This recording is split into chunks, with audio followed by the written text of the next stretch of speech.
Hi, I want to make a quick video on this subject of how we find a lot of the ethereal things in life, like things that don't mean much of anything, that have very little practical use other than practical use by existing in reality, such as things that we find like our appearance, superficial things like that, and how we find so much gratification. That's the thing that we find, the feel-good moments that we find, and looking at these things and satisfying these things and looking at them and feeling like they're being satisfied, but they can't be satisfied. They don't serve any function in and of themselves, like saying, looking in the mirror, what is your appearance being positive or negative, other than negative, feeling negative?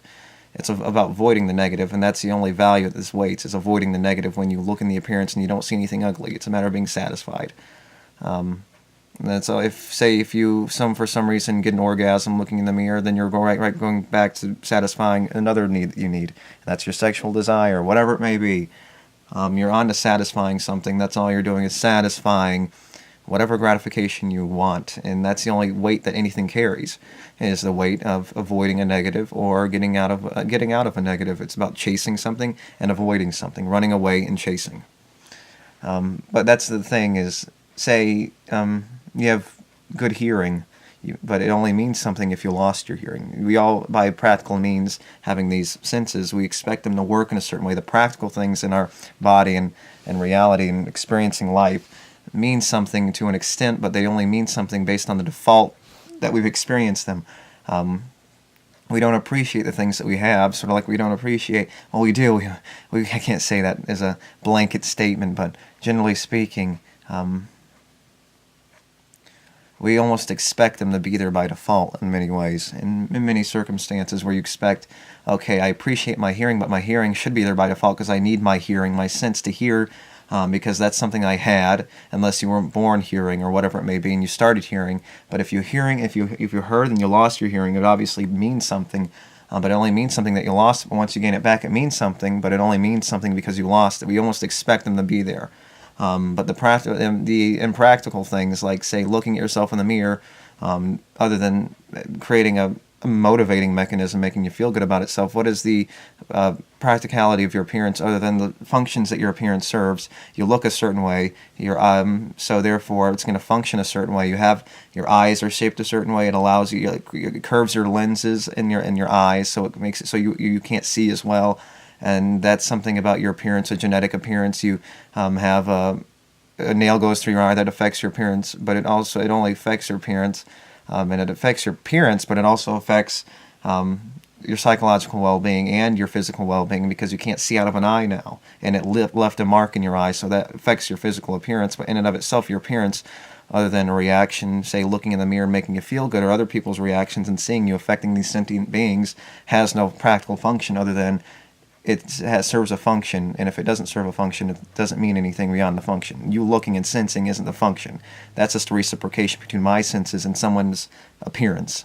It's just a reciprocation between my sense and someone else's appearance, or whatever it may be. Any kind of example you could use for some kind of superficial thing. It's usually just an interaction that means nothing beyond its interaction. A survival mechanism. Say, to recognizing an enemy of an opposing tribe. That's really all our sight's for, is recognizing, seeing around us,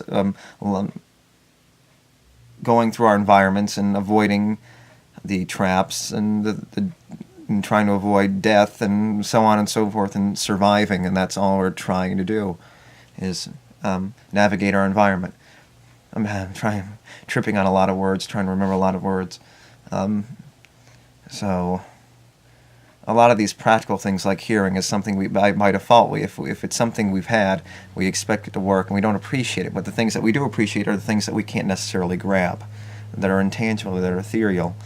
We can grab them, but it's fleeting, but it's only means something because you're avoiding a negative, but it's fleeting. So when you get the satisfaction, it doesn't mean much of anything because it's gone before you know it.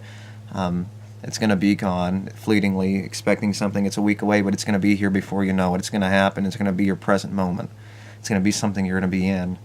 And before you know it, it's going to be something you're going to be out of. But obviously, looking forward, it's going to be something you have to have a reasonable expectation of, expecting and understanding. This is going to be my reality in a moment in time, and it's going to be something that happens regardless. So we feel good about these impractical things like our appearance, but we can't grasp them. They don't serve any function in and of themselves other than the interaction. The interaction means something, but in and of themselves, the fact is all we're doing is looking at the escaping of a negative. We're looking at something, it's like, okay, I look good, and if I looked bad, this would, I'd be satisfied with what I'm looking at right now. And it needs a negative first for me to be satisfied with these impractical things, these things that don't serve no practical function other than to satisfy some kind of ego gratification. And things like your senses, things that you need to, practical things that you need to navigate your environment that you have by default, you don't appreciate because by default you have them and you don't expect anything more or less. You expect them to be there and you don't appreciate these things, but you find more appreciation in the things that you don't necessarily need. You find those things far more useful unless you've been deprived of those things that you've had for so long that you need, and you realize just how much you need them. If that makes any sense.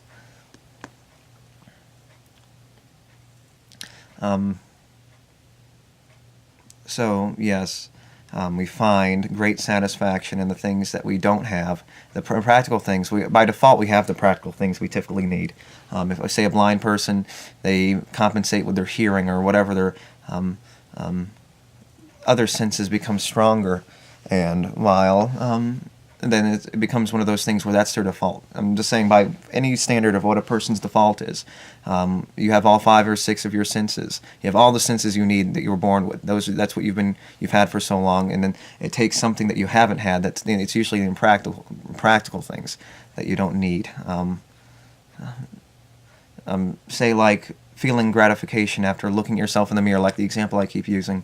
That's when you start finding some satisfaction. But the things like your hearing or the things that you practically need, that you find that you've had for so long, having good things that serve a practical use in and of themselves, that have a practical tangibility to them, that have some kind of usefulness in and of themselves, that has something that has some kind of weight, like hearing, seeing, touching, or anything like that, making these fine distinctions. Serves a function in and of itself, and it has more importance, but by default we don't appreciate it as much as, say, something, the feel good that we feel by seeing a gratification, or eating something completely impractical, expensive, eating caviar when you didn't need to eat caviar. It's the satisfaction in the end that matters. And you realize a lot of the times you don't need these things, but these are the things that make us feel something, that feel some kind of satisfaction. Unless you've had these practical things like hearing, something that serves a practical function, taken away, you don't realize just how important it was.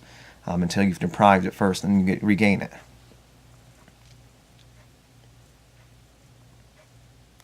So yes, sorry, keep looking. So that's the most important distinction.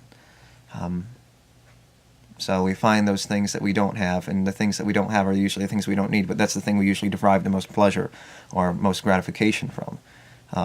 In many circumstances. In many circumstances, not in all circumstances, not in all sweeping circumstances, but in many circumstances that's the case. We derive the things that we don't have, and since we didn't have them, we didn't know we needed them so much, and that can be applied to even the practical things that we have. But the practical things we have are usually the things that we've had by default, and those things, trying to make more distinctions if I need to. There's probably more distinctions about the things that you do have and don't have in the practicality, and the things that you do have and don't mean as much. But it's about the things in depriving and anyway.